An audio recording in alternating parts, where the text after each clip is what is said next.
មិនចង់ភៅមកសពឲ្យថែមគ្រឿងយើងណាក៏ថែមគ្រូទៅចង់ភៅថ្ងៃណាពិសេសណាស់អរគុណណាស់អានន្តអីរាល់ពេលណែបងក៏ប៉ុន្តែចង់ភៅថ្ងៃនេះឲ្យស្មោះឲ្យសរាល់លៃដងចាប់ឲ្យដាំឲ្យធ្វើបបយថ្ងៃនេះមកសសត្វកាទៀវគ្រឿងសមុទ្រ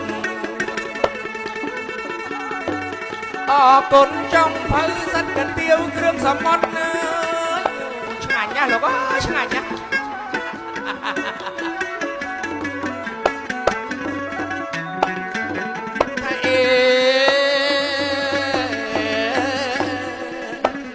ត្រីអី